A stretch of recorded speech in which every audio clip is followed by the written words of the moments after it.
আল্লাহ বলেন ইল্লা হামিমান ওয়া গাসসাকা। জাহান্নামীদের জন্য কোনো ঠান্ডা পানি, কোনো শরবত থাকবে না, শুধু থাকবে গরম পানি, ফুটন্ত গরম, এবং থাকবে গাসসাক। ও মুসলমান, গরম পানি আমরা সহজেই বুঝে গেলাম, পানিটা গরম। গাসসাক কাকে বলে? মুফাসসিরিনে কেরাম লেখেন, জাহান্নামের আগুনে জ্বলতে জ্বলতে, পুড়তে পুড়তে শরীরে পুজ হবে, রক্ত ঝরবে, এমনকি শরীরের গোশত ঘষে ঘষে পড়বে। চামড়া যখনই মোটা হয়ে যাবে, আল্লাহ ওই মোটা চামড়াগুলোকে আবার বদলায়া নতুন পাতলা চামড়া দিবেন, যাতে করে আযাব ভালো করে ভোগ করতে পারে। ওই সবগুলোকে একটি জায়গার মধ্যে জমা হবে। যেমন আমরা অনেক সময় টিউবওয়েলের পানি ছাড়ি, সামনে একটা গর্ত থাকে, ওইখানে গিয়ে পানিটা জমা হয়। আমার ভাইয়েরা, এরকম করে জাহান্নামীদের ওই রক্ত আর পুজ এবং অন্যান্য খারাপ জিনিসগুলো আস্তে করে খসে খসে গিয়ে ওইখানে জমা হবে। ওই যে জমাটা হবে, এখানে পুজ থাকবে, রক্ত থাকবে, শরীর থেকে খসে পড়া গোশত থাকবে, এই সবটার সমন্বয়ে যেটা তৈরি হবে, এটার নাম হলো গাসসাক। আল্লাহ রাব্বুল আলামিনের কাছে যখন পানি পানি পানি বলে চিৎকার করবে, পানি দেওয়া হবে না। ওই যে গাসসাক ময়লা জমা হয়েছে, এখান থেকে তাদেরকে এনে দেওয়া হবে। বড় দুর্গন্ধ, বড় খারাপ, পান করবার রুচি হবে না, পান করতে চাইবেও না। কিন্তু আল্লাহ রাব্বুল আলামিনের নির্দেশ মোতাবেক ফেরেশতারা জোর করে তাকে হাঁ করাইবে, আর হাঁ করাইয়া ওই পচা পানি, ওই দূষিত জিনিসগুলো যখন ঢেলে দিবে, প্রচন্ড গরম, ভিতরে যাবে, পিপাসা নিবারণ হবে না, উল্টা ভিতরে যা থাকবে সবগুলোকে গালাইয়া, ও মুসলমান, পুড়াইয়া পিছনের রাস্তা দিয়ে আবার বের করে দেবে, আবার ওইগুলো গিয়ে জমা হইতে থাকবে। ও মুসলমান, আল্লাহ রাব্বুল আলামিন বলেন, ও দুনিয়ার মানুষ, ভালো করে শোনো, ওই জাহান্নামটা হলো সীমা লঙ্ঘনকারীদের ঠিকানা। ওইখানে তারা এখানে থাকবে, আর ওই আযাবের সম্মুখীন হবে, পানি পাবে না। ওইখান থেকে ফুটন্ত গরম পানি, ফুটন্ত গরম পানি এবং গাসসাক তাদেরকে পান করতে দেওয়া হবে। ও ভাইরা, ও বন্ধুরা, বলতে চাই, আমরা কি এমন নিকৃষ্টতম জায়গায় যাইতে কেউ রাজি আছি? না, কেউ রাজি না, কেউ যাইতে চাই না। যদি যাইতে চাই না, রাজি না, তাহলে অবশ্যই কোনো গুনাহের কাজ করা যাবে, কোনো গুনাহের কাজ করা যাবে না। যদি গুনার কাজ করেন, অবশ্যই সেখানে যাওয়া লাগবে। আর যদি গুনার কাজ থেকে বিরত থাকা যায়, বেঁচে থাকা যায়, তাহলে আল্লাহ রাব্বুল আলামিন হয়তো আমাকে আপনাকে দয়া করবেন। ও মুসলমান, তাই আসুন আল্লাহ রাব্বুল আলামিন পরের আয়াতে বলেন, ওয়া আম্মা মান খাফা মাকামা রাব্বিহি ওয়া নাহা النفس عن الهوى فإن الجنة هي المأوى। যে ব্যক্তি আল্লাহর সামনে দাঁড়াইতে হবে, এই কথাকে ভয় করে আওয়াজ করে বলেন, আল্লাহর সামনে আমাকে আপনাকে সবাইকে দাঁড়াইতে হবে কি না হবে না? إن جهنم كانت مرصادا للطاغين مآبا لابثين فيها أحقابا لا يذوقون فيها بردا ولا شرابا إلا حميما وغساقا جزاء وفاقا إنهم كانوا لا يرجون حسابا وكذبوا بآياتنا كذابا وكل شيء أحصيناه كتابا فذوقوا فلن نزيدكم إلا عذابا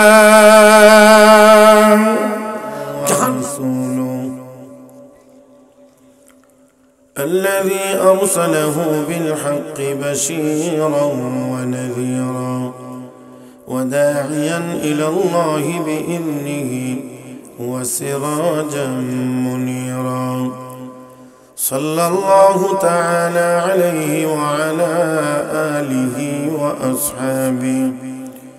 وأصحابه وبارك وسلم تسليما كثيرا. أما بعد، فأعوذ بالله من الشيطان الرجيم. بسم الله الرحمن الرحيم.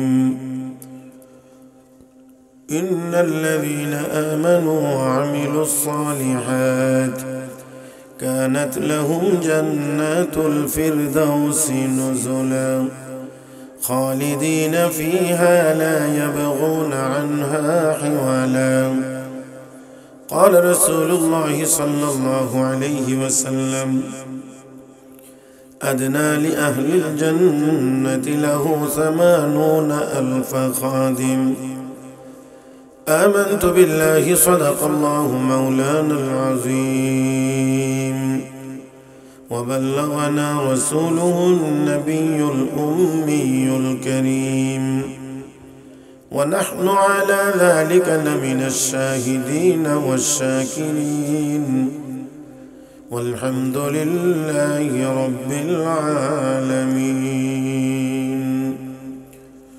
محبت الشتى شبي درود إبراهيم پڑھی اللهم صل على محمد وعلى آل محمد كما صليت على إبراهيم وعلى آل إبراهيم إنك حميد مجيد اللهم بارك على محمد وعلى آل محمد كما باركت على إبراهيم وعلى آل إبراهيم إنك حميد مجيد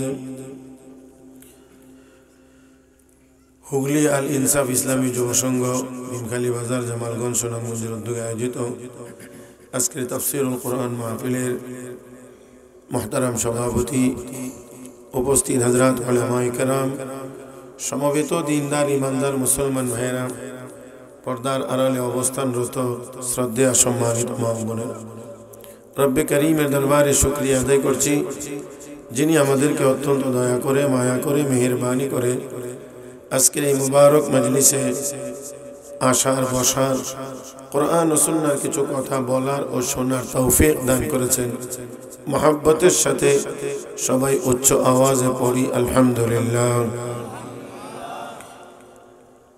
আমি আপনাদের খেদমতে পবিত্র কোরআনুল কারীমের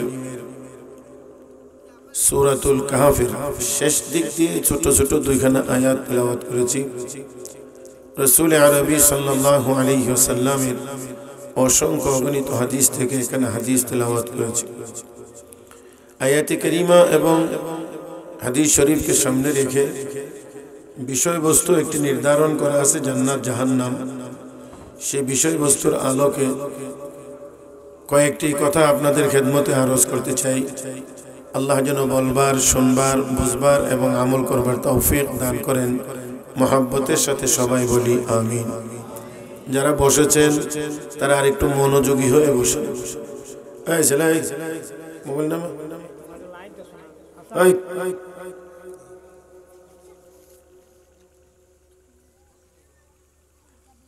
মাহফিলের তো আয়োজন করা হয় এখানে উলামায়ে কেরাম আসবেন ওনারা কোরআন হাদিসের কিছু কথা বলবেন শ্রোতারা আলেম উলামাদের চেহারার দিকে তাকায় কথাগুলো শুনতো এখানে বৈশা মোবাইল নিয়ে তো আর ওয়াজ শুনবে কি সে তো শুনেই না আশেপাশের আরো 2-4-5 জনকে ডিস্টার্ব করে কারণ কতক্ষণ পরে পরে এমনি ঘুরাইয়া ধরে তো আশেপাশে যারা থাকে এরা ক্যামেরা দিকে চায়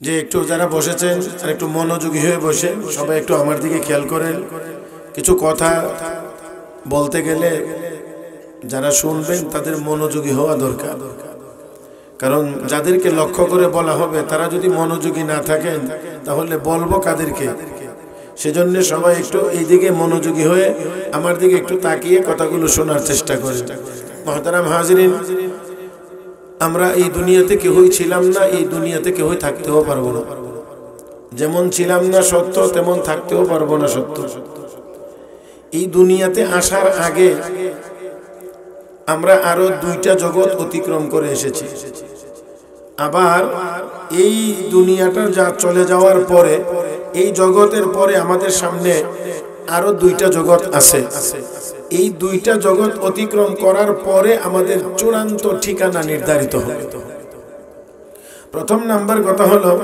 আমরা ছিলাম রূহের জগতে কোথায় আমরা সবাই ছিলাম রূহের জগতে আল্লাহ রাব্বুল আলামিন আমাকে আপনাকে বানায়া ওই রূহের জগতে রেখেছিলেন। সেখান থেকে আমরা এসেছি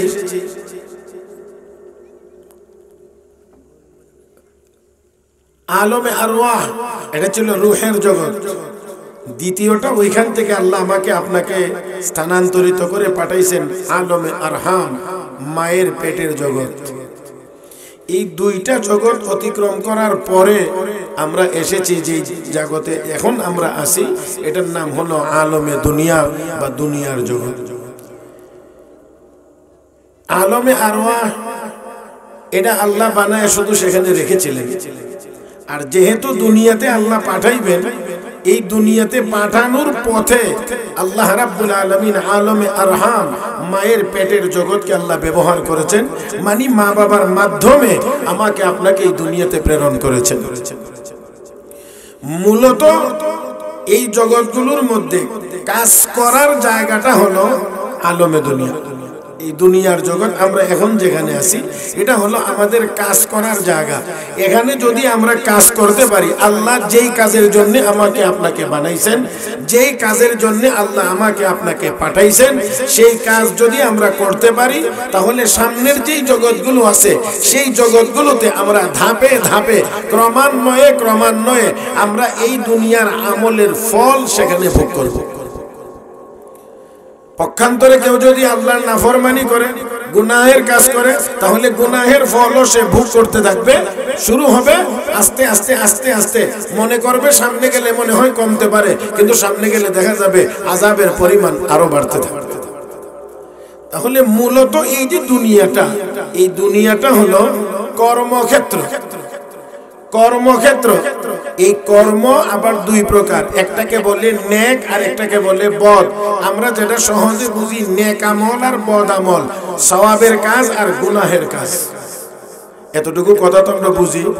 নেক কাজ, গুনার কাজ, নেক কাজ, গুনার কাজ।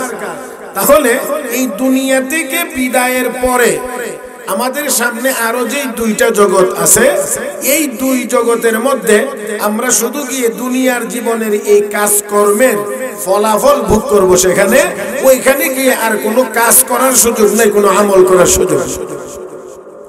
এজন্য আল্লাহ রাব্বুল আলামিন কোরআনের আয়াতে ঘোষণা করেছেন, ফাআম্মা মান তাগা ওয়া আসারাল হায়াতাদ দুনিয়া ফাইন্নাল জাহিমা হিয়াল মাওয়া ওয়া আম্মা মান খাফা মাকামা রাব্বিহি ওয়া নাহান নাফসা আনিল হাওয়া ফাইন্নাল জান্নাতা হিয়াল মাওয়া। দুনিয়ার জীবনে যারা সীমা লঙ্ঘন করবে, সীমা লঙ্ঘন করবে, এই কথাটা আমরা একটা কথার মাধ্যমে বোঝার চেষ্টা করব, কি করলে সীমা লঙ্ঘন হয়। হাদিস শরীফে আল্লাহর রাসূল সাল্লাল্লাহু আলাইহি ওয়াসাল্লাম ঘোষণা করেছেন, আলা ইন্না লিকুল্লি মালিকিন হিমা, প্রত্যেক বাদশার একটি সীমানা থাকে, বর্ডার থাকে। এক একটা দেশের এক একটা ভূখণ্ডের একটা সীমানা থাকে। আমাদের বাংলাদেশের একটা সীমানা আছে, ইন্ডিয়ার একটা সীমানা আছে, পাকিস্তানের একটা সীমানা আছে। আর আল্লাহর নবী বলেন, আলা ওয়া ইন্না হিমাল্লাহি মাহারিমুহু, আল্লাহর বর্ডার, আল্লাহর সীমানা হলো আল্লাহর নিষিদ্ধ করা হারাম কাজগুলো, মানে যেই কাজগুলো করা হারাম, এটা হলো আমার আল্লাহর দেওয়া সীমানা, বর্ডার, মানে এই হারাম কাজে লিপ্ত হওয়া যাবে না। তাহলে যারা হারাম কাজে লিপ্ত হয় তারা আল্লাহর দেওয়া সীমা অতিক্রম করে ফেলে। কারণ আমাদের চলার চারণ ভূমি, যেখানে গরু ছাগল ঘাস খায়, এই ঘাস খাওয়ার একটা সীমানা আছে। আরেকজনে খেতে গিয়ে মানে খাওয়া যাবে না। কিছু জায়গা থাকে খোলা ময়দান, এখানে ঘাস খাইতে পারে। তাহলে এবার একটু খেয়াল করে দেখেন, যদি এই সীমানা অতিক্রম করে কারো খেতে গিয়ে গরু মুখ দেয়, তাহলে গরুর শাস্তি যেমন তেমনই হোক না কেন, গরুর মালিকের তো শাস্তি নিশ্চিত। হ্যাঁ, তাহলে এই হারাম কাজে লিপ্ত হওয়া হলো আল্লাহর সীমা লঙ্ঘন করা। আচ্ছা বলেন তো দেখি, বর্তমান আমাদের মুসলমানদের মধ্যে আমরা যারা আছি, আমরা মুসলমান নিজেকে বলি, আমাদের মধ্যে হারাম কাজ আছে না নাই? আমি মনে হয় আপনাদেরকে বুঝাইতে পারিনি। আমাদের সমাজে আমরা যারা মুসলমান, আমরা হারাম কাজ করিনি না করি না? আল্লাহ, আমি আপনাদেরকে দুই একটা নমুনা শুধু দেখাই, বড় বড় মোটা দাগের। আমাদের সমাজে, আপনাদের এলাকায়, আপনাদের সমাজে কেউ মনে হয় সুদ খায় না। এটা হালাল না হারাম? এটা হালাল না হারাম? তাহলে আল্লাহর সীমানার ভিতরে না সীমা লঙ্ঘন? ঘুষ মনে হয় কেউ খায় না, যারা বিচার আচার করে তারা মনে হয় কেউ কোনো ঘুষ টুস খায় না। হ্যাঁ, এটাও খায়। তাহলে হালাল না হারাম? তাহলে আল্লাহর সীমানার ভিতরে না সীমানা ক্রস? সীমা লঙ্ঘন। এবার দেখেন তো, কোন মহিলা তো মনে হয় বেপর্দা নাই। তাহলে বেপর্দা হওয়া হালাল না হারাম? তাহলে সীমানার ভিতরে না সীমা লঙ্ঘন? হাদিস শরীফে রাসূল বলছেন, আলা ইন্না হিমাল্লাহি মাহারিমু, আল্লাহর বর্ডার হলো, আল্লাহর দেওয়ার সীমানা হলো হারাম কাজ, মানে হারামে লিপ্ত হবে তো আল্লাহর সীমানা লঙ্ঘন হবে। এভাবে দেখেন, যদি আরো দেখি, গান বাজনা আমাদের সমাজে নাই না আছে? হালাল না হারাম? হারাম। এইভাবে করে যদি দেখি, ওজনে ওজনে মাপে আনবার সময় কিছু বেশি আনার বদ অভ্যাস, আর দেওয়ার সময় কিছু কম দেওয়ার বদ অভ্যাস নাই না আছে? ওলামা একরামকে জিজ্ঞেস করে দেখেন, হালাল না হারাম? হারাম। দুধের মধ্যে পানি মেশানো সুন্নত, হারাম। তাহলে মুসলমান মিশায়নি না মিশায় না? মিশায়। কোনটা বলবেন, কোন হারামটা নাই সেটা খুঁজে, যে এই হারামটা আমাদের মধ্যে নাই। আপনাদের একটা কথা স্মরণ রাখা দরকার, পূর্বের যুগের উম্মতেরা এক একটা হারাম কাজ করার কারণে আল্লাহ এক অপরাধে এক এক জাতিকে আল্লাহ ধ্বংস করে দিচ্ছে। একটা মাত্র হারাম কাজে তারা লিপ্ত ছিল, পয়গম্বর তাদেরকে নসিহত করেছেন, মানছে না, এক পাপের কারণে আযাব আর গজব দিয়ে ধ্বংস করে দেওয়া হয়েছে। আর আমরা শত শত হারাম কাজে লিপ্ত, হাজার হাজার মানুষ হারাম কাজে লিপ্ত, লক্ষ লক্ষ মানুষ হারাম কাজে লিপ্ত, কোটি কোটি মানুষ হারাম কাজে লিপ্ত। কিন্তু তারপরেও আল্লাহ আমাদেরকে পুরাপুরি ধ্বংস করেন না। না করার অন্যতম কারণ হলো, আমার আপনার নবী দোয়া করে গেছেন, আল্লাহ পূর্বের যুগের উম্মতকে একসাথে আযাব দিয়ে যেমনি ধ্বংস করে দিয়েছিল, আমার উম্মতকে এইভাবে একসাথে আযাব দিয়ে ধ্বংস করে দিও না। ওই নবীর দুয়ার বরকতে আল্লাহ এখনো আমাদেরকে বাঁচাইয়া রাখছেন। আর না হইলে আমরা এতদিন বেঁচে থাকার কথা না। তারপরেও আল্লাহ মাঝে মাঝে একটু একটু একটু একটু দিয়ে দিয়া আমাদেরকে একটু সতর্ক করেন, সাবধান করেন, সাবধান করেন, ও বান্দা বান্দি সতর্ক হন। কিন্তু আমরা সতর্ক হই না, বরঞ্চ বলা যায় আরো আরো বেশি গুনার কাজ হয়। মানুষ পানিতে ডুবে যায়, বন্যা হয়, আর এক শ্রেণীর মানুষ দেখবেন এই বন্যার পানির উপর দিয়া নৌকা চালায় আর গান বাজনা নিয়ে ব্যস্ত থাকে। এটা আপনারা হয়তো কেউ দেখেন নাই আর কি, দেখছেন? মানুষ ডুবে যায়, ঘর বন্দি মানুষ, পানি ঘরের ভিতরে পানি ঢুকছে, এই মানুষগুলো দুঃখ দুর্দশা কে দেখে? আর এরা এই পানি হয় আর এখানে মাশাআল্লাহ নৌকার উপরে ডেক্সের নিয়ে নাচানাচি, যত গান বাজনা অশ্লীল কাজ আছে সেই কাজগুলো করে। তার মানে পাপের মাধ্যমে আরো শাস্তিকে দাওয়াত করা হয়। মানে আমরা উদ্দ শাস্তি হইতেছে না, আরো দেন। এই হলো আমাদের বর্তমান অবস্থা। আল্লাহ রাব্বুল আলামিন তাই বলেন, ফাআম্মা মান তাগা ওয়া আসারাল হায়াতাদ দুনিয়া ফাইন্নাল জাহিমা হিয়াল মাওয়া। নিশ্চয় যারা সীমা লঙ্ঘনকারী, ওয়া আসারাল হায়াতাদ দুনিয়া, দুনিয়ার জীবনটাকে প্রাধান্য দিবে আখিরাতের উপরে। দুনিয়ার জীবনকে কেউ যদি আখিরাতের জীবনের উপরে প্রাধান্য দেয়, তাহলে ওই লোকটা চোর হইতে পারে, ওই লোকটা ডাকাত হইতে পারে, ওই লোকটা দুর্নীতিবাজ হইতে পারে, ওই লোকটা আরেকজনের ক্ষেতের আইল ঠেলতে পারে। একটু আওয়াজ করেন তাহলে, হ্যাঁ? কারণ সে তার দুনিয়ার জীবনকে যদি প্রাধান্য দেয় যে আমার দুনিয়ার জীবনটাই আগে, আখিরাতের জীবন পরে, তাহলে দুনিয়াতে বড় লোক হওয়ার জন্য যত পদ্ধতি আছে সব পদ্ধতি গ্রহণ করবে।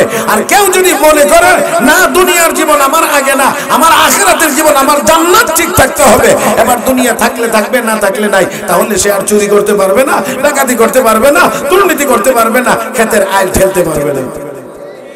হ্যাঁ, তাহলে আমরা কেন এত অন্যায় অপরাধ করতে পারি কেন? দুনিয়ার লোভে, দুনিয়ার লোভে। আল্লাহ রাব্বুল আলামিন বলেন, ফাআম্মা মান তাগা ওয়া আথারা আল হায়াতাদ দুনিয়া ফাইন্নাল জাহিমা হিয়াল মাওয়া। দুনিয়াকে প্রাধান্য দেবে, সীমা লঙ্ঘন করবে, আল্লাহর নিষিদ্ধ কাজগুলো করবে, হারাম কাজে লিপ্ত হবে। রব্বে কারীম বলেন, ফাইন্নাল জাহিমা হিয়াল মাওয়া, তার ঠিকানা হবে জাহান্নাম, তার ঠিকানা হবে জাহান্নাম।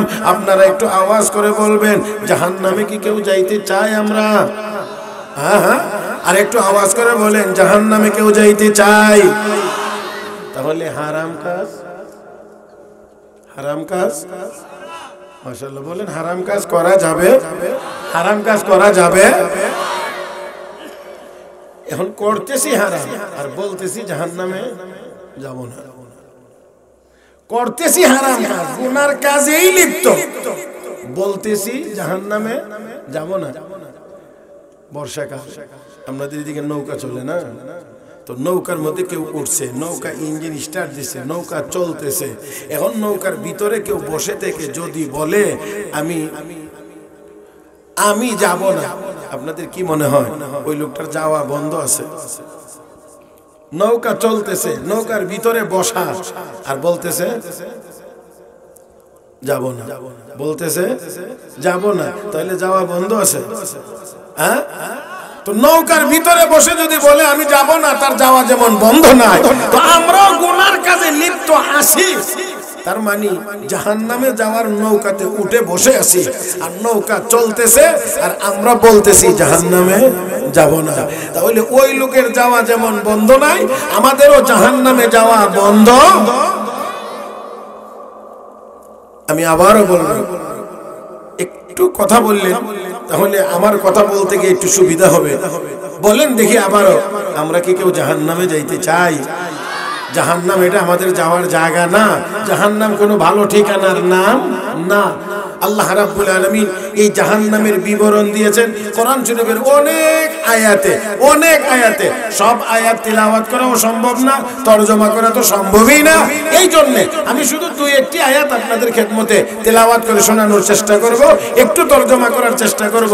এরপরে আমি বলার চেষ্টা করব যে আমরা আমরা আমরা জাহান্নাম থেকে বাঁচতে চাই, আর আমরা জান্নাতে যারা বলেন নাই তারা যাইতে চান না মনে হয় আর কি।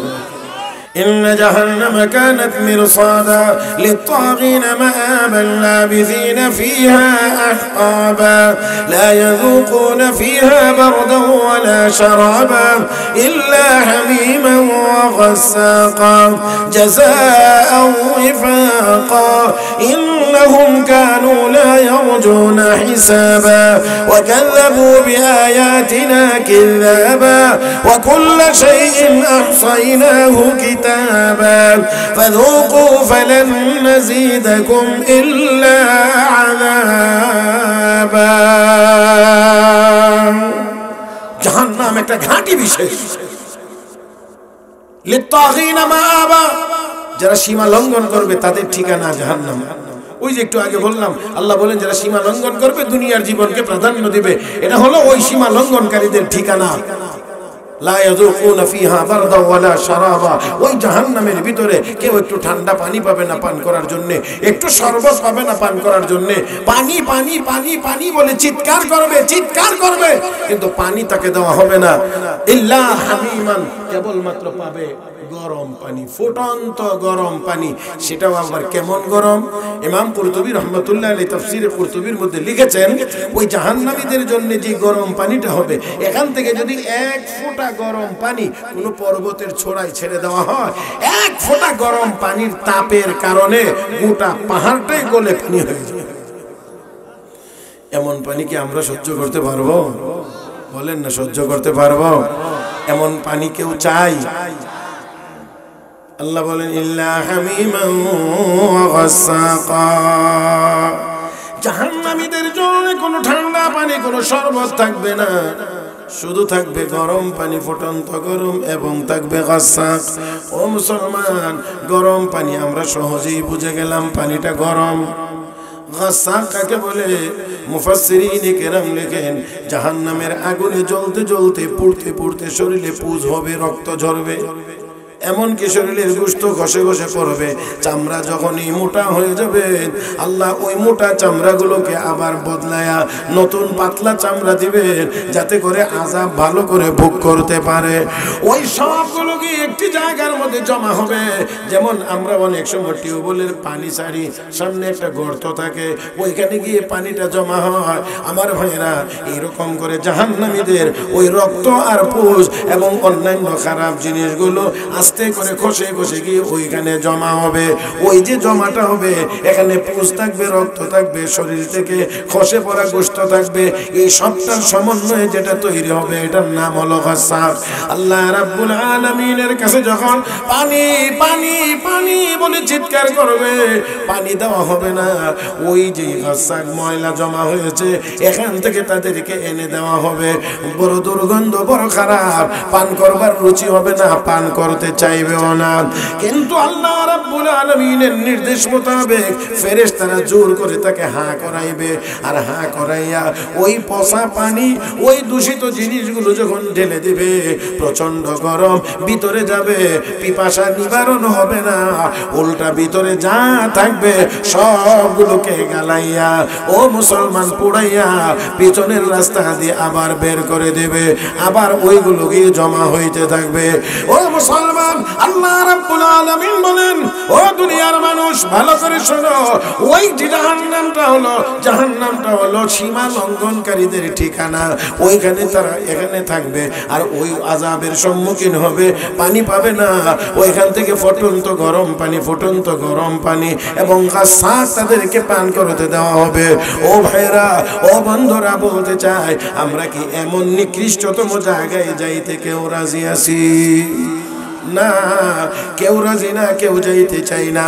যদি যাইতে চাই না, রাজি না, তাহলে অবশ্যই কোনো গুনাহের কাজ করা যাবে, কোনো গুনাহের কাজ করা যাবে না।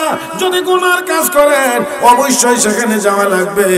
আর যদি গুনার কাজ থেকে বিরত থাকা যায়, বেঁচে থাকা যায়, তাহলে আল্লাহ রাব্বুল আলামিন হয়তো আমাকে আপনাকে দয়া করবেন।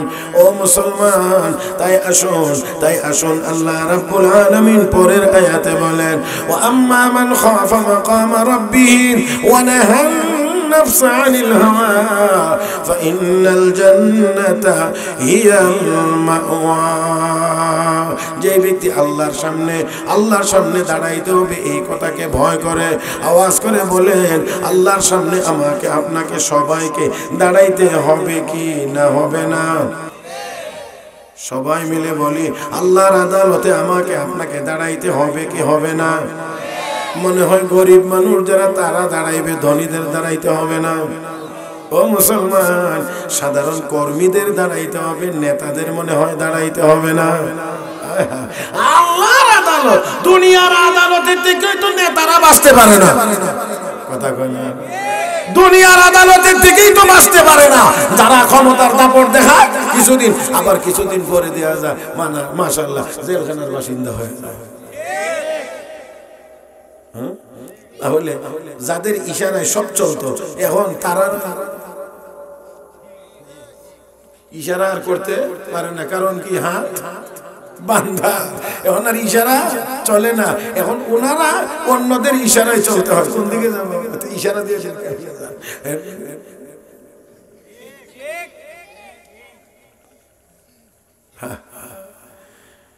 তারপরেও মানুষ বোঝার চেষ্টা করে না। চোখের সামনে মানুষ মরে যাচ্ছে।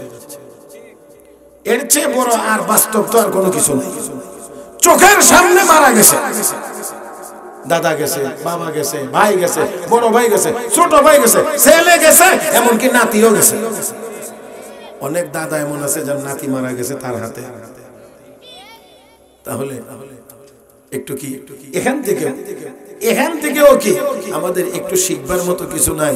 যে সবাই তো চলে যাইতেছে। আচ্ছা দেখেন তো, এই যে দুনিয়া, এই যে আমাদের বাড়ি ঘর, রাস্তাঘাট, যা কিছুই বলি, সবকিছু দিন দিন উন্নত হইতেছে। একসময় সনের ঘরে মানুষ থাকতো, পরে টিনের ঘরে থাকে, এখন আস্তে আস্তে ওয়াল শুরু হয়েছে, অনেক বাড়ি ঘর এখন পাকা হয়ে যাচ্ছে। কি বলেন, ঠিক না? তাহলে আস্তে আস্তে উন্নতি হইতে আছে। উন্নতি হইয়া কই আছে? এখানে নাকি আছে জায়গাতে, কিন্তু এই বাড়িতে যারা থাকতো তারা কিন্তু নাই।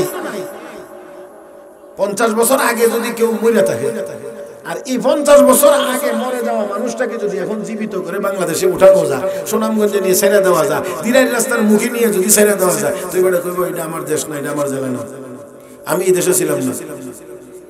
বুঝছেন না মনে হয়? 50 বছর আগে যে লোকটা মারা গেছে তারে যদি এখন কবর থেকে উঠায়া সুনামগঞ্জে নিয়ে দেওয়া হয়, বলে এটাই তোমার জেলা শহর সুনামগঞ্জ, তো কইব না না না, এটা না, আমি বলে কেন, এত বড় বড় বিল্ডিং ছিল না, এত বড় ব্রিজ ছিল না, এত বড় এটা ছিল না, ওইটা ছিল না, এটা আমার দেশ না, বিশ্বাসই করতে পারবে না। কিন্তু সব কিন্তু জায়গাতেই আছে, কিন্তু এই জায়গাতে যারা ছিলেন তারা কিন্তু কি কোন মুরব্বী তারা আসেনি, সাসামি আপনার বাপ আসেনি, হ্যাঁ নাই, তো মুরব্বীর বাপ হই নাই, তো দাদার তো জিগাই লাভ নাই, কথা কথা বাপ হয়ে যখন নাই তো দাদার কথা তো জিগাই লাভই নেই, কথা বলেন ঠিক না? তাহলে চলে গেছে, সব কিন্তু জায়গাতেই আছে, সব কিন্তু, অথচ সবাই কিন্তু এই জায়গার উপরই মেহনত করতেছে নাকি, এই জায়গার উপরই মেহনত করতেছি। কেউ সোনের ঘর বানাইছি মেহনত করে, কেউ মেহনত করে টিনের ঘর বানাইছি, কেউ মেহনত করে আধা পাকা, কেউ মেহনত করে পুরা বিল্ডিং। আচ্ছা দেখেন, আস্তে আস্তে হইতে হইতে মনে করেন আপনার আরেকটা ঘর আছে, এটাও পাকা, আপনার ভাইয়ের ঘর এটাও পাকা, আপনার আত্মীয় স্বজন সবাই পাকা, পুরা গ্রামের মধ্যে কোনো কাঁচা ঘর নাই, সবাই বিল্ডিং, একেবারে ইউনিয়নেও নাই, থানাতেও নাই, জেলাতেও নাই, বিভাগেও নাই, সারা দেশেও নাই, সারা পৃথিবীতে একটা কাঁচা ঘর নাই, সব পাকা হয়ে গেছে। মনে করেন না কিছুক্ষণের জন্য সব হয়ে গেছে, তো হয়ে গেলে কি হয়েছে আর কি হবে, একটা সময় চলে গেলে আল্লাহ বলবেন ইসরাফিল দুনিয়ার বিশাল মেয়াদ শেষ হয়ে গেছে, এবার তুমি বুঝো। তাহলে সবার মেহনতের দ্বারা দুনিয়া সর্বোচ্চ সুন্দর হবে। সুন্দর কি, সারা পৃথিবী মনে করেন বিল্ডিং এ ভরপুর, রাস্তাঘাট, ব্রিজ, কালভার্ট, যা যা দরকার সব পুরা সাজানো হয়েছে। এবার আল্লাহ বলবেন ইসরাফিল ফুদো। তখন কি হবে? আপনাদের বিল্ডিং জায়গাতেই থাকবে, আপনাদের বাড়িঘর ঠিক থাকবে না, হ্যাঁ? তাহলে কি হবে?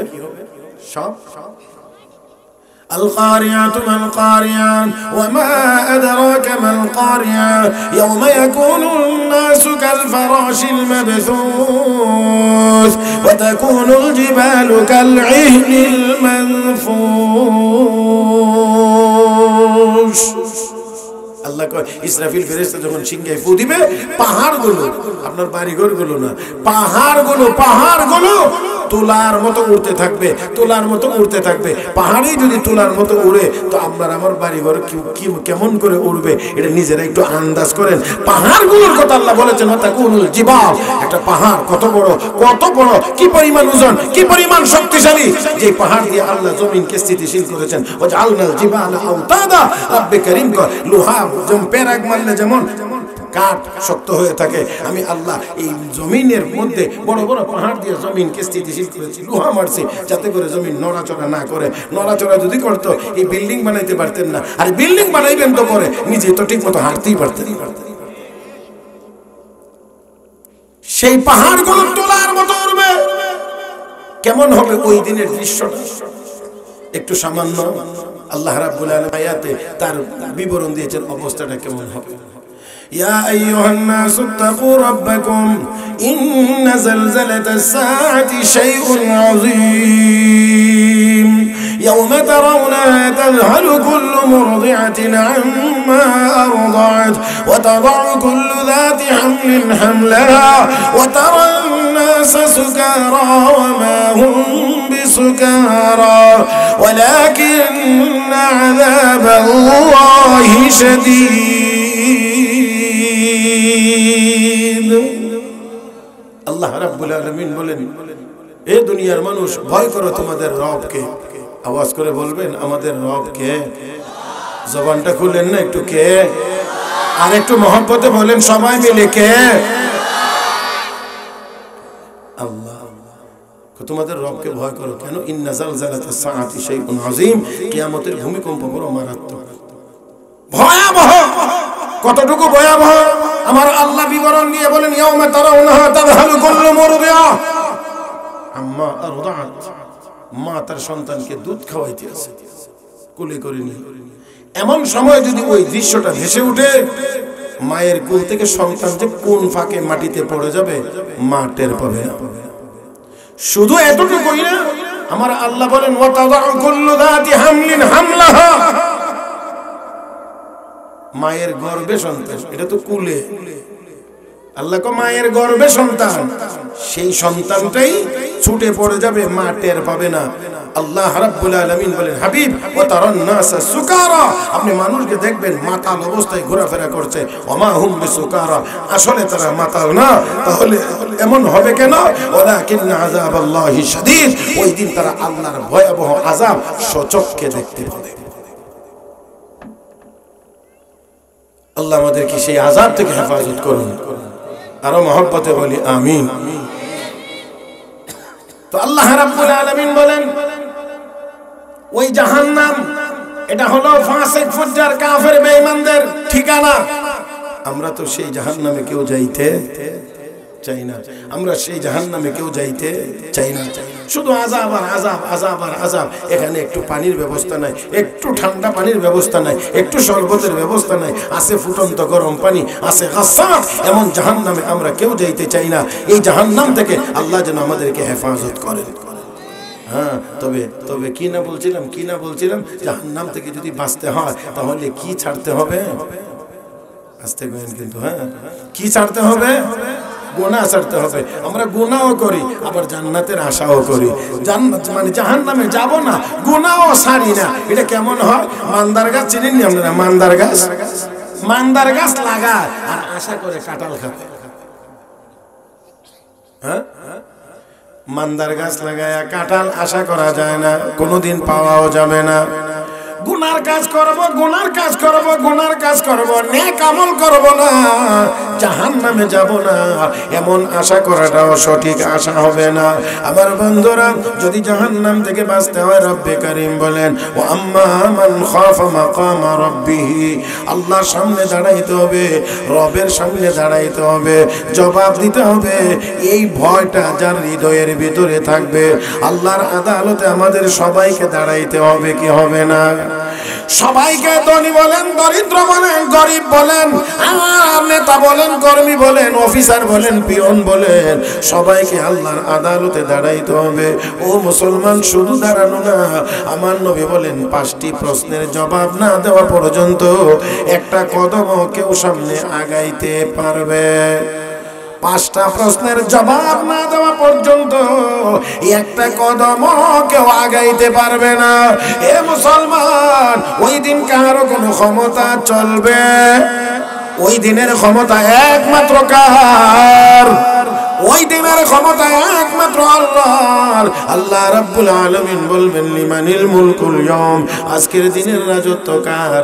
ও আমার বন্ধুরা, আল্লাহ যে বলবেন আজকের দিনের রাজত্ব কার, এই প্রশ্নের জবাবটাও কোনো মানুষের পক্ষে দেওয়ার সাহস থাকবে না। আল্লাহ নিজেই জবাব দিয়ে বলবেন লিল্লাহিল ওয়াহিদিল কাহ্হার, একমাত্র মহাপরাক্রমশালী আল্লাহর। ও মুসলমান, 5টি করে প্রশ্নের জবাব দিতে হবে। 1 নাম্বার আন উমরিহি ফিমা আফনা, বান্দা বান্দিরে, দুনিয়ার জীবনে 70 বছর ছিলে, 80 বছর ছিলে, এই যে লম্বা সময়টা পার করে আসলে, এই হায়াত কোথায় খরচ করেছো? আমার কাছে জবাব দাও। ও মুসলমান, প্রতিটা দিন, প্রতিটা ঘন্টা, প্রতিটা মিনিট, প্রতিটা সেকেন্ডের জবাব আল্লাহর কাছে দেওয়া লাগবে। শুধু তা না, এই দুনিয়াতে 60, 70, 80 বছর থাকতে গিয়ে যত নাজ ও নিয়ামত ভোগ করেছি, সূর্যের আলো, চন্দ্রের আলো, আলো বাতাস, পানি, যত কিছু ব্যবহার করেছি, প্রত্যেকটা নিয়ামতের ব্যাপারে আল্লাহর কাছে জবাব দেওয়া লাগবে। সুম্মা লাতুসআলুন্না ইয়াওমা ইযিন আনিন নাঈম, আল্লাহ রাব্বুল আলামিন বলেন প্রত্যেকটা নিয়ামতের ব্যাপারে তোমাকে প্রশ্ন করা হবে। ইন্নাস সামআ ওয়াল বাসারা ওয়াল ফুআদা কুল্লু উলাইকা কানা আনহু মাসউলা। কান আল্লাহর দেওয়া নিয়ামত, যার মাধ্যমে শুনি, চোখ আল্লাহর দেওয়া নিয়ামত যা দিয়ে দেখি, হৃদয় আল্লাহর দেওয়া নিয়ামত যা দিয়ে আমরা উপলব্ধি করি, বুঝি। আল্লাহ রাব্বুল আলামিন বলেন সবগুলোর ব্যাপারেই তোমাকে প্রশ্ন করা হবে। ইন্নাস সামআ ওয়াল বাসারা ওয়াল ফুআদা কুল্লু উলাইকা কানা আনহু মাসউলা। আমার আল্লাহ বলেন আম্মা মান খাফা মাকাম রাব্বি, যেই ব্যক্তি আল্লাহর সামনে দাঁড়ায়া জীবনের হিসাব দেওয়া লাগবে এই ভয় করে, আর ওয়ানাহান নাফসা আনিল হাওয়া, নিজেকে গুনার কাছ থেকে বাঁচায়, মনে যা চায় তা থেকে বিরত থাকে। মনে চায় গুনার কাজ করতে কিন্তু করে না, মনে চায় গুনার কাজ করতে কিন্তু করে না। কার ভয়ে? কার ভয়ে? আল্লাহর ভয়ে গুনার কাজ করে না, মনটা চায় কিন্তু আল্লাহর ভয়ে গুনার কাজ করে না। আল্লাহ রাব্বুল আলামিন বলেন ফাইনাল জান্নাতা হিয়াল মাওয়া, ওই লোকটার ঠিকানা হবে জান্নাত, ওই লোকটার ঠিকানা হবে জান্নাত। জান্নাত তার মানে হলো জান্নাতে যদি যাইতে হয় তাহলে গুনার কাজ ছেড়ে দিয়ে নেক আমল করতে হবে। ইন্নাল্লাযীনা আমানু ওয়া আমিলুস সালিহাত, আল্লাহ রাব্বুল আলামিন বলেন যারা ঈমানদার, যারা নেককার, আমার আল্লাহ বলেন কানাত লাহুম জান্নাতুল ফিরদাউসি নুজুলা, তাদের জন্য আমি আল্লাহ জান্নাতুল ফিরদাউস বানাইছি। ওই জান্নাতুল ফিরদাউসের মেহমান হবে ঈমানদার এবং নেককার মানুষেরা। জোরে কোন আলহামদুলিল্লাহ। মুসলমান, তাহলে আমাদের ঈমান আর আমল বৃথা যাবে না, আমাদের ঈমান আর আমল ফাও বেকার না। আল্লাহ বলেন ঈমানদার হও, নেককার হও, তাহলে জান্নাতুল ফিরদাউসের মেহমান হতে পারবা। এমন না যে আমরা ঈমান আনলাম, নেক আমল করলাম, কিছুই বিনিময়ে পাবো না, এমন না। আল্লাহ বড় বিনিময়ের ঘোষণা দিয়ে রাখছেন। মুহতারাম হাজিরিন, মুহতারাম হাজিরিন, তাহলে আল্লাহর আযাবকে ভয় করে গুনার কাজ ছেড়ে দিতে হবে, আল্লাহর সামনে দাঁড়াইতে হবে। ছোট্ট একটা ঘটনা আপনাদেরকে শোনাইতে চাই। কোরআন শরীফে একটি আয়াতের ভিতরে একটা শব্দ আছে ওয়াজাল কিফ, ওয়াজাল কিফ। এই আয়াতের ব্যাখ্যা করতে গিয়ে আল্লামা মুফতি শফি রহমাতুল্লাহ আলাইহি ছোট্ট একটা ঘটনা খুব সুন্দর লিখেছেন। এক ব্যক্তির নাম ছিল কিফিল। পূর্বের যুগের কোন এক নবীর উম্মতের সময়ে লোকটার নাম ছিল কিফিল। কিফিল ছিল বড় খারাপ মানুষ, খুব দুশ্চরিত্র, টাকা পয়সা ছিল, বিভিন্ন রকমের গুনাহের কাজ করত। আপনারা কিছুটা বুঝে নিতে হবে এই জায়গাটাতে, বিভিন্ন ধরনের গুনার কাজ ছিল। আর একটা কথা মনে রাখবেন, বহু গুনার কাজ আছে, টাকা না হইলে এই গুনার কাজগুলো করাই যায় না। এই জন্য আমাদের দেশেও লক্ষ্য করলে দেখবেন গরিবের ছেলেমেয়ের চাইতে ধনীর ছেলেমেয়েরা বেশি অপরাধে জড়িত। তার কারণ কি? টাকা আছে, হিরোইন যারা খায়, আপনারা কি মনে করেন গরিব মানুষ? এই গরিবের বলে মানে হিরোইন খাই লোকের থেকে কিনবার টাকা হইতো নাই। আর যদি তারপরেও কোনো কারণে কোনো ফাঁক ফুক দিয়ে বন্ধু বান্ধবের খপ্পরে পরে খাওয়া শিখালা, তাহলে এই হিরোইনের টাকা জুগাইতে গিয়া হে চুরি করবে, ডাকাতি করবে।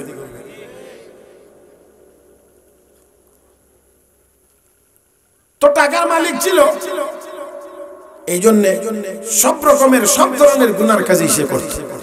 সবাই জানতো কিফিল বড় মারাত্মক খারাপ দুশ্চরিত্রের অধিকারী। তার কাছে একদিন আল্লাহর এক বান্দি, সম্পর্কে দূর সম্পর্কে আত্মীয়, যেমন আমাদের পাড়া প্রতিবেশী গোষ্ঠী, বিভিন্নভাবে বোন লাগে এরকম, কিন্তু ওই মহিলাটি ছিল নেককার, পরহেজগার, আল্লাহওয়ালি। কিন্তু অভাবের কারণে এই কিফিলের কাছে আসছে কিছু টাকা ঋণ নেওয়ার জন্য। দুশ্চরিত্রওয়ালারা কিন্তু এই সুযোগটা খুব বেশি কাজে লাগাইতে চায়। আমি আশা করছি যে আপনারা যারা বুঝার বয়স তারা আপনারা বুঝে নেবেন, যাতে করে আবার ছোটদেরকে, একেবারে ছোট যারা, এদের সামনে এটা এত ভেঙে চলে বোঝানোর জিনিস না।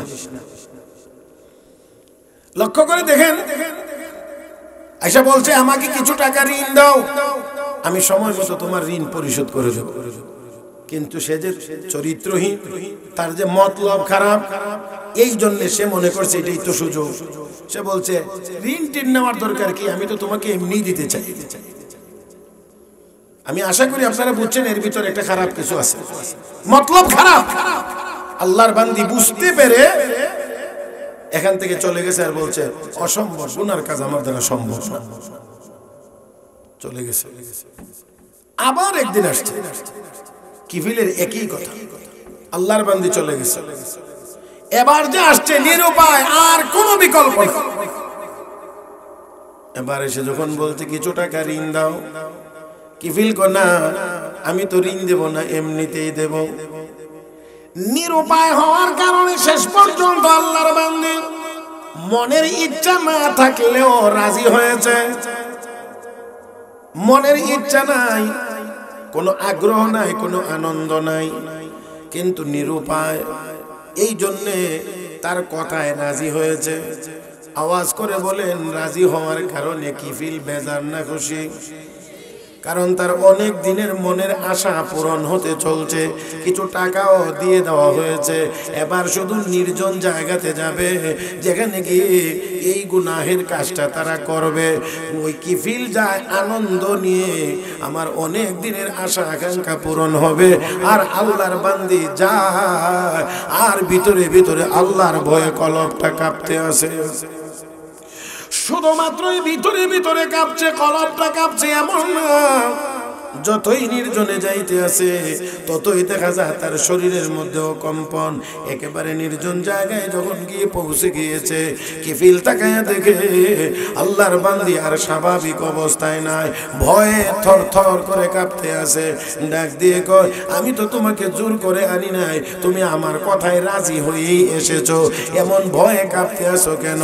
আল্লাহর বান্দি তখন ডাক দিয়ে কয়, ও আল্লাহর বান্দা, কোনোদিন চিন্তাও করি নাই, কোনোদিন কল্পনাও করি নাই, কোনোদিন ভাবি নাই এমন গুনার কাজ আমি করব, কিন্তু আজকে অভাবের কারণে তোমার কথায় রাজি হয়ে গেলাম আর এই নির্জন জায়গায় চলে আসলাম।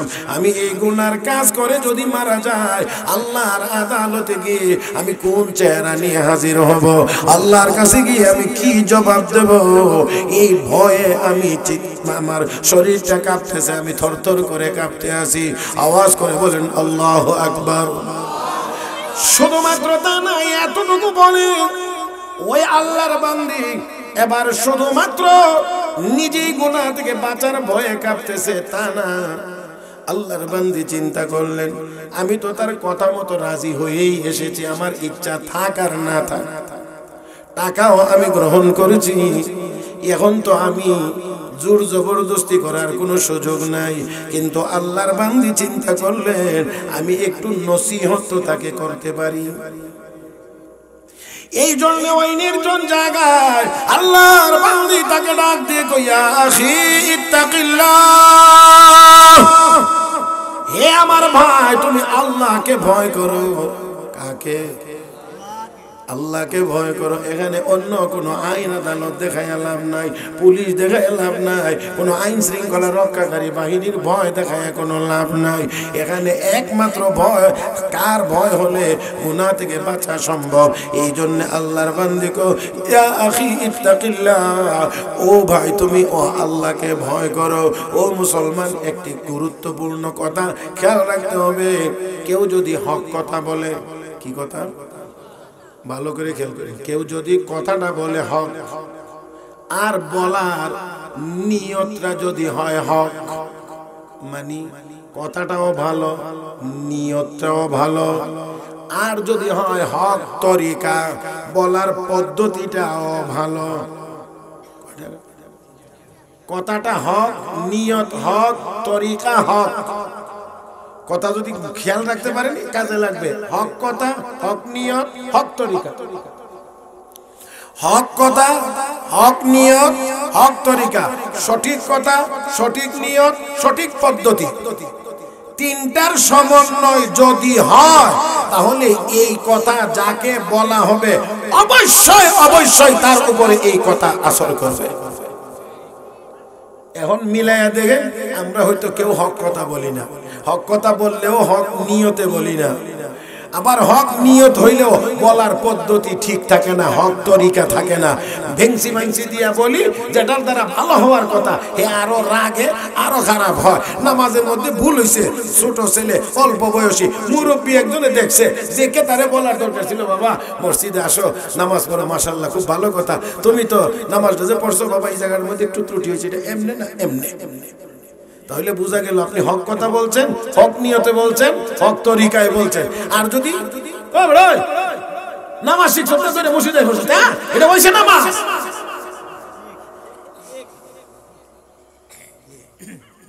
আমি বুঝাইতে পারছি না মনে হয়। এরকম বেবাড়া কিছু মুসল্লি আছে কিনা?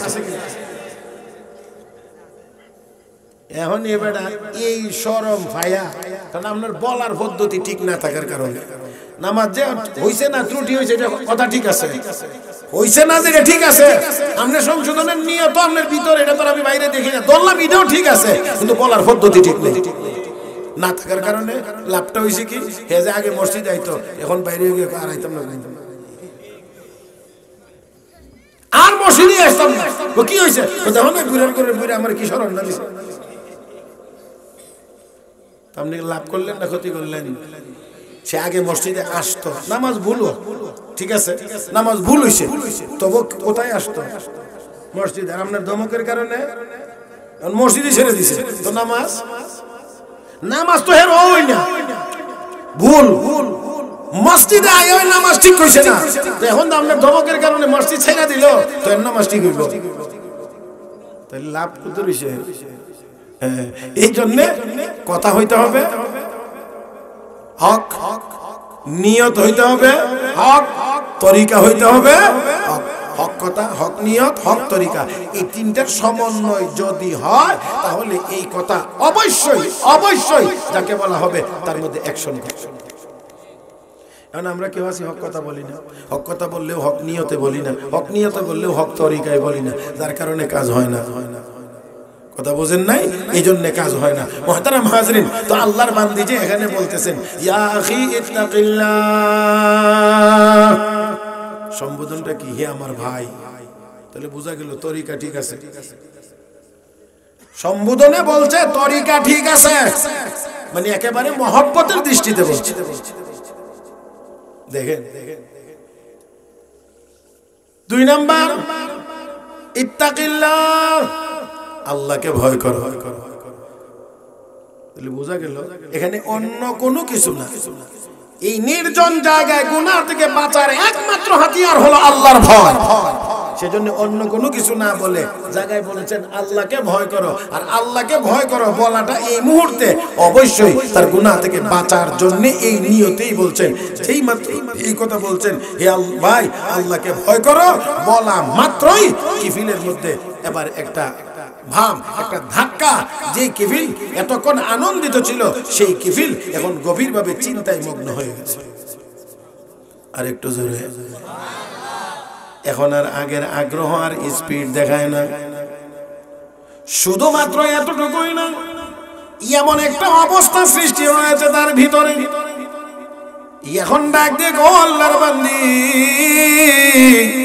যাও যাও, তোমার সাথে আমি আর গুনার কাজ করব না, টাকাগুলো ফেরত নেব না, তোমাকে এমনিতেই দিয়ে দিলাম, তুমি চলে যাও।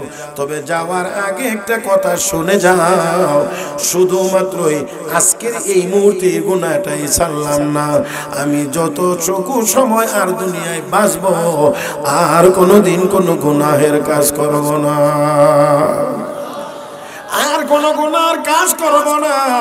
এই কথা বলে আল্লাহর বান্দিকে বিদায় করে দিয়ে কিফিল এবার নিজে নিজে শুধু চিন্তা করে আর নিজেকেই ধিক্কার জানাইতে আসে, আর বলছে কিফিল রে, জীবনে কতবার কত গুনার কাজ করলে, একবারও তো তোর মধ্যে কোনো অনুশোচনা আসলো না, তোর মধ্যে একটু ভয় আসলো না, তুই আল্লাহর নাফরমানি করলে, এত গুনার কাজ করলে।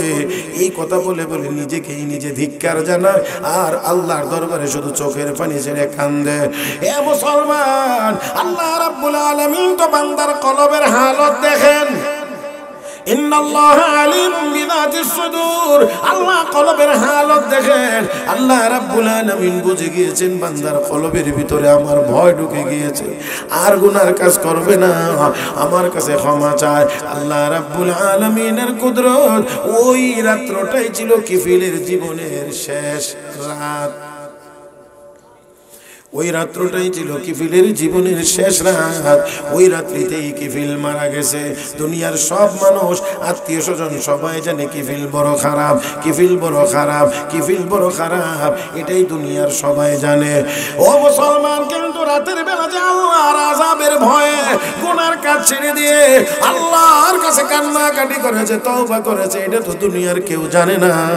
এই জন্যে মারা যাওয়ার পরে তো লোকেরা তার দুশ্চর্চা করবে, লোকটা এই খারাপ ছিল, ওই খারাপ ছিল, এই পাপ করছিল, ওই পাপ করছিল, এমন এমন কথা বলে বলে নিজেরাও গুনাহগার হবে। এই জন্যে তার এই তওবা আর তাকে যে আল্লাহ ক্ষমা করে দিয়েছেন, এই ক্ষমার সংবাদটা দুনিয়ার মানুষকে জানানোর জন্যে ভোর হওয়ার আগে আগে আল্লাহ নির্দেশ দিয়ে বলেন, ফেরেশতারে যাও যাও, আমার বান্দার তওবা আমি কবুল করে ফেলেছি, তার গুনাহ মাফ করে দিয়েছি। দুনিয়ার কেউ তো জানে না, তার ঘরের চৌকাঠের মধ্যে গিয়ে লিখে দিয়ে আসো, কদ গফারাল্লাহু লিল কিফিল, মহান আল্লাহ কিফিলের জিন্দেগির সব গুনাহ মাফ করে দিয়েছে। এখন যারাই আসে ঘরে বাড়িতে ঢুকলেই দেখে লেখা, কদ গফারাল্লাহু লিল কিফিল, কদ গফারাল্লাহু লিল কিফিল, কদ গফারাল্লাহু লিল কিফিল, আল্লাহ কিফিলের জিন্দেগির সব গুনাহ মাফ করে দিয়েছে। এবার আসুন, বলছিলাম আমরা তো জাহান্নামে কেউ যাইতে চাই না। কোথায় যাইতে চাই বলেন না, কোথায় যাইতে চাই? আল্লাহ বলেন, ওয়া আম্মা মান খাফা মাকামা রাব্বিহি ওয়া নাহান নাফসা আনিল হাওয়া। আল্লাহর সামনে দাঁড়াইয়া জীবনের হিসাব দেওয়া লাগবে, এই ভয় করে যারা নিজেকে কুপ্রবৃত্তি থেকে, গুনার কাছ থেকে বাঁচায়, রব্বে করিম বলেন তার ঠিকানা হলো জান্নাত, তার ঠিকানা হলো জান্নাত। ও মুসলমান, তাহলে আসুন কথা একেবারেই গুছায়া নিয়ে বলার চেষ্টা করি। কথা হলো এই, আমরা জাহান্নামে যাইতে চাই না। যদি জাহান্নামে যাইতে চাই না, জাহান্নাম থেকে বাঁচতে চাই, তাহলে কোনো গুনাহের কাজ করা যাবে না। ইন্নাল্লাযীনা আমানু ওয়া আমিলুস সালিহাত, যদি আমরা জান্নাতে যাইতে চাই তাহলে ঈমান আর নেক আমল লাগবে। নেক আমল লাগবে। কি আমল? নেক আমল। মনে রাখতে হবে, আমার নবী বলেছেন, ইত্তাকিল মাহারিম তাকুন আবাদান নাস। আল্লাহর নবী কো, উম্মত রে, গুনার কাজ, হারাম কাজ ছেড়ে দাও, তাহলে তুমি বড় নেককার। হারাম ছেড়ে দাও, তুমি বড় নেককার, বড় ইবাদত গুজার। ও মুসলমান, তাহলে আগে গুনাহটা ছেড়ে দিতে হবে। কথা ঠিক না? তাহলে যদ্দুর করি ওদ্দুর দিয়েই নাজাতের আশা সহজে করা যাবে। আপনারা খেতে পানি দেন না মাঝে মাঝে? খেতে আগে, এখন তো মেশিনে পানি দেয়, একটু মায়া দয়া কম, কষ্ট কম। আগে মানুষ পানি দিছে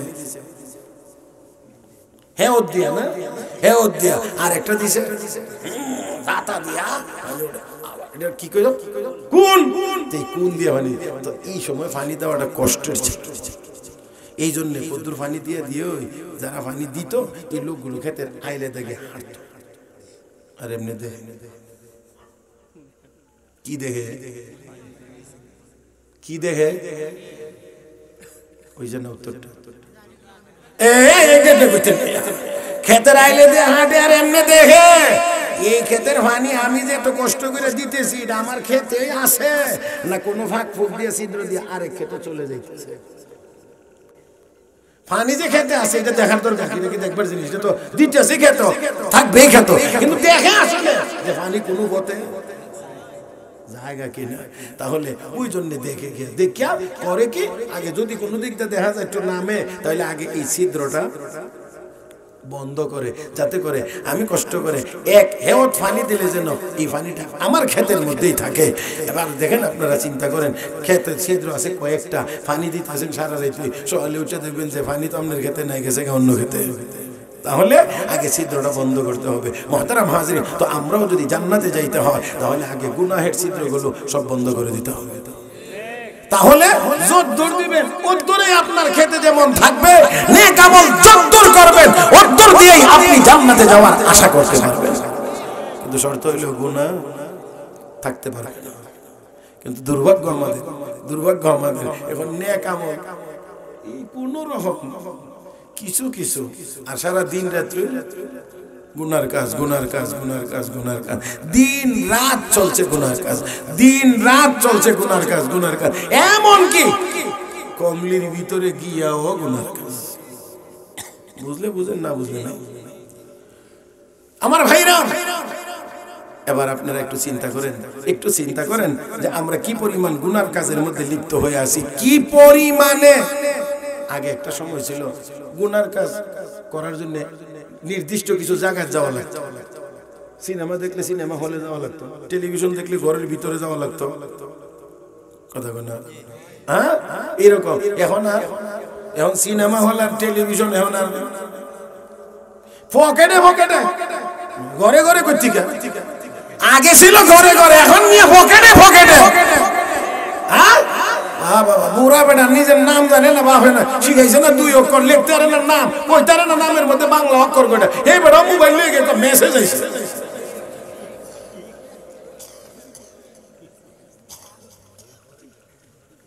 বেজার হয়েছেন মনে হয় না?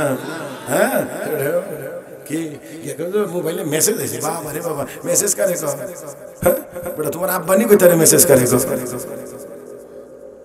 মুহতারাম হাজিরিন, গুনাহ এই পরিমাণ বিস্তার হয়েছে, এই পরিমাণ, যার ফলে হইছেটা কি হইল, এখন ব্যক্তি জীবনে শান্তি নেই, পারিবারিক জীবনে শান্তি নেই, সামাজিক জীবনে শান্তি নেই, আন্তর্জাতিক জীবনেও শান্তি, সব জায়গায় অশান্তি।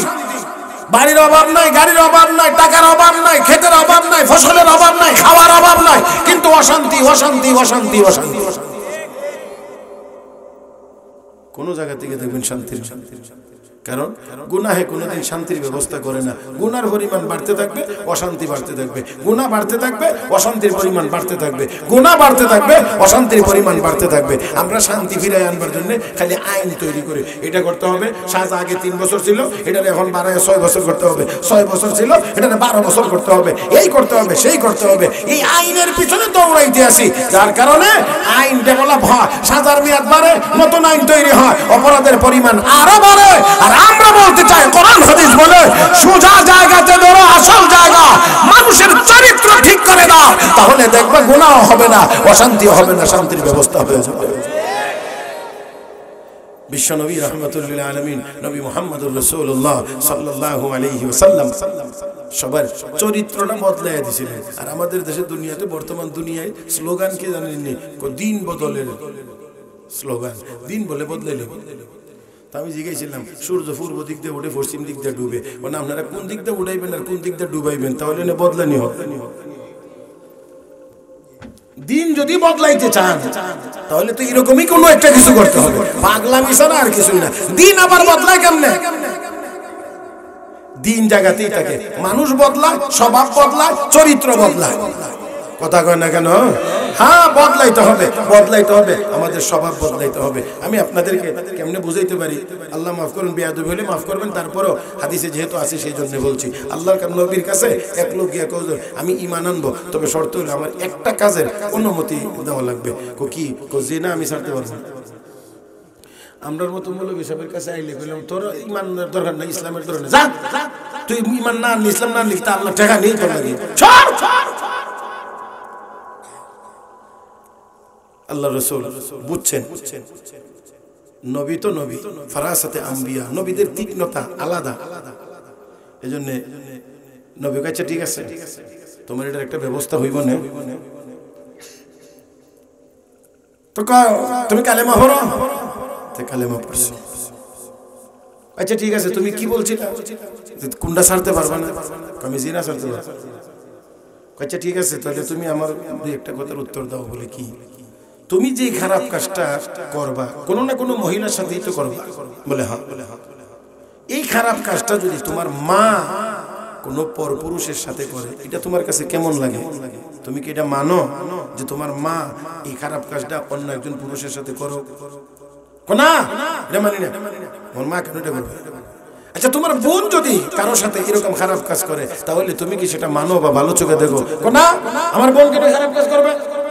আচ্ছা, তাহলে তোমার খালা না, তোমার ফুফু না, তাহলে তোমার মা এই কাজ করলে তুমি মানো না, তোমার খালা এই কাজ খারাপ কাজ করলে তুমি মানো না, তোমার বোন করলে মানো না, তুমি ফুফু করলে তুমি মানো না। তো তুমি যেই মহিলাটার সাথে খারাপ কাজ করতে যাইবা সেই মহিলাটা তো হয়তো কারো মা হবে, না হলে কারো বোন হবে, না হয় কারো খালা হবে, না হয় কারো ফুফু হবে। তো এই কাজটা তুমি তার সাথে কেমনে করবে? সাহাবী আবার মাথা নিচু করে দিয়ে কই, ইয়া রাসূলুল্লাহ, আমার বুঝ হয়ে গেছে, আমি আর এই গুনার কাজ কোনোদিন করব না। বদলাইছে কি স্বভাব? আর আল্লাহ কয়, আম্মা মান খাফা মাকাম রাব্বিহি ওয়া নাহা নাফসা আনিল হাওয়া ফাইন্নাল জান্নাতা হিয়াল মাওয়া। আল্লাহ রাব্বুল আলামিন বলেন, আল্লাহর আযাবের ভয়ে যদি গুনার কাজ ছেড়ে দাও, ঠিকানা হবে কি? বলেন না, বলেন না, বলেন। ও মুসলমান, কোথায় ঠিকানা?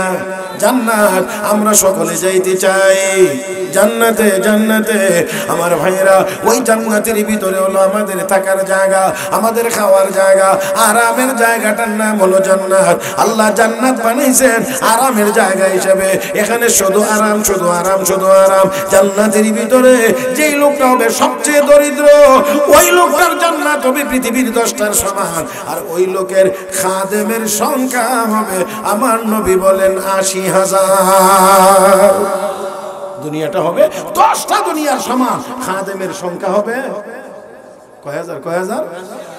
80,000। এই 80,000 খাদেম কি করবে কি না করবে? আমার ভাইয়েরা, আপনি কি করবেন কি না করবেন, রব্বে করিম কোরআনে কারীমের ভিতরে তার বিবরণ দিয়েছেন। সবগুলো বলা সম্ভব হবে না, তবে শুরু দিয়ে একটু সামান্য আপনাদের খেদমতে শুধু পেশ করতে চাই। সূরাতুল ওয়াকিয়ার ভিতরে আল্লাহ রাব্বুল আলামিন অনেকগুলো আয়াতে শুধু ওই জান্নাতের নাজ নিয়ামতের বিবরণ দিয়েছেন।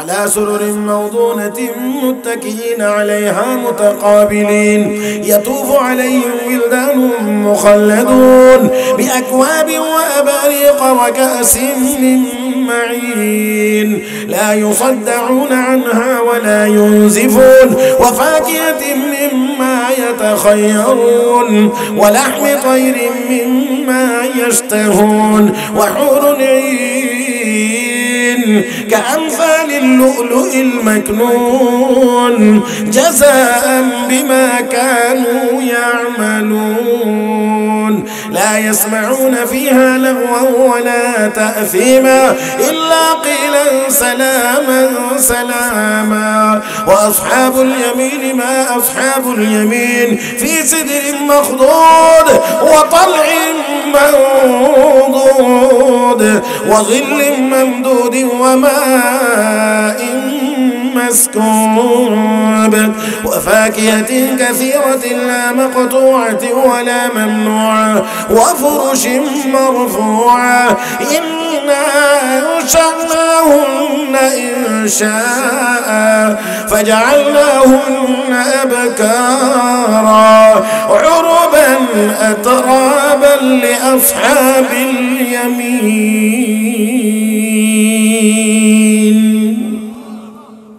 এই সবগুলো আয়াতের ভিতরে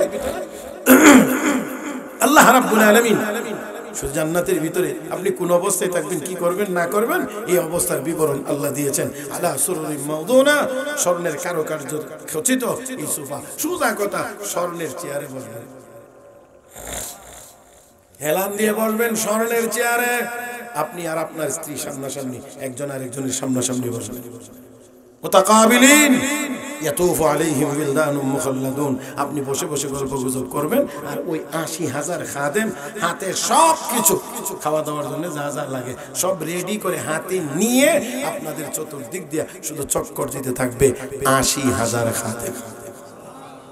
এটা সর্বনিম্ন আর কি, গরিব হইলে। আর যদি ধনী হন তাহলে আরো বাড়তে থাকবে, খাদেমের সংখ্যা আরো বাড়বে। যত ধনী হইবেন তত বাড়বে।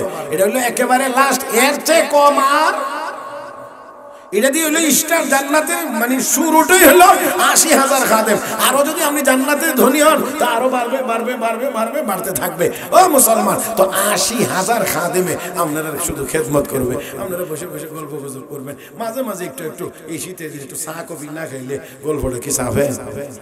মুরব্বী মিয়া কি করেন, মাঝে মাঝে একটু বেশি সময় একটু চাটা কোন সময় ধরে বয়ে দিছি রে, তো আল্লাহ ইয়াতুফু আলাইহিম বিলদানুম মুখাল্লাদুন বিআকওয়াবি ওয়া আবারিক, তাদের কাছে কিটলি থাকবে, কিটলি আবার ছোট ছোট পাত্রও থাকবে, গ্লাসও থাকবে, যাতে বড়টা থেকে ঢেলে ছোটটা দিয়ে আপনাদেরকে পান করাইতে পারে। সব কিছু প্রস্তুত অবস্থায় থাকবে। এই ৮০,০০০ খাদেম এরা আবার ছুটি ছাটাতেও কেউ যাবে না।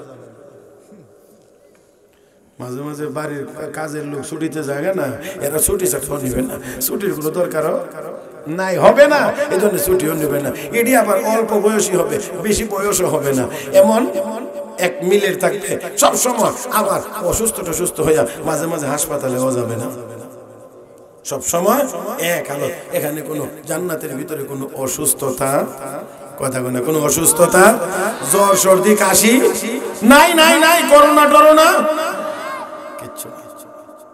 তাহলে এখানে এই আরাম আরাম আরাম আরাম, শুধু আরাম। আর মনটা যা চায়, ওয়ালাকুম ফিহা মা তাশতাহি আনফুসুকুম ওয়ালাকুম ফিহা মা তাদউন, মুখে যা চাইবেন তাও আল্লাহ দিবেন, মনে মনে যা চিন্তা করবেন তাও আল্লাহ দিবেন। শুধু তা না, মাঝে মাঝে আপনাদের এখানে তো খাল আছে না, খাল আছে, পুকুর আছে, আর কি আছে, বিল আছে, হ্যাঁ, বিলের পারে দিয়া, লেকের পারে দিয়া জান্নাতীরা হাঁটবে।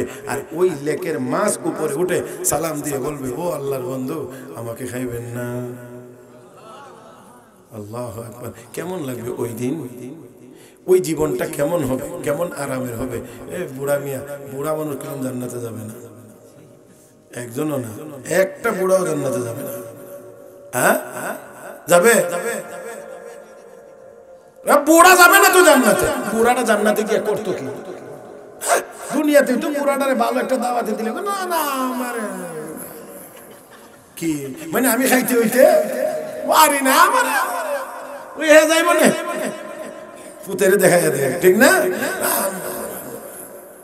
তো দুনিয়াতে ওই ৫-৭টা আইটেমের খানার আয়োজন, এখানে যদি বুড়া জানা তো জান্নাতীদেরকে ৮০,০০০ খাদেমে খেদমত করে খাওয়াইব, এন বুড়াটা গিয়ে করতো কি? এই জন্যে আল্লাহ কয়, না না, বুড়ারে জান্নাত দেব না, তবে বুড়াটারে, ও চাচা, বুড়াটারে কি বানাই দিব? জোয়ান বানায় দেব। জান্নাতের সামনে একটা নদী আছে, এই নদীর নাম নাহরুল হায়াত। আল্লাহ ফেরেশতারা একটু সুবা দিয়ে উঠা, এই জান্নাতে দেওয়ার আগে একটু সুবা দিয়ে উঠাইবে। আর সুবা দেওয়া মাত্রই ওই লোকটা আদম আলাইহিস সালামের সমান ৬০ হাত লম্বা হবে, ইউসুফ নবীর মতো সুন্দর হবে, দাউদ নবীর মতো কণ্ঠওয়ালা হবে, ঈসা আলাইহিস সালামের মতো ৩৩ বছরের টকবকে যুবক হবে, মুহাম্মদুর রাসূলুল্লাহর চরিত্রওয়ালা হবে। বুঝেন নাই? এই রকম বানায়া এবার আপনি ৬০ হাত লম্বা হইবেন, ৭ হাত ফাঁস হইবেন। চিন্তা করেন আপনি লোকটা কত বড়। হ্যাঁ, ইউসুফ আলাইহিস সালামের সুন্দর হবে, দাউদ নবীর কণ্ঠ হবে, ঈসা নবীর বয়স হবে, মুহাম্মদুর রাসূলুল্লাহর চরিত্রওয়ালা হবে। এমন একজন ব্যক্তি বানায়া আল্লাহ আপনাকে জান্নাত দান করবেন। এবার একটু আওয়াজ করে বলেন তো, এমন জান্নাতে যাইবার মনটা চায় সবার? দরকার আছে, কোন দরকার আছে?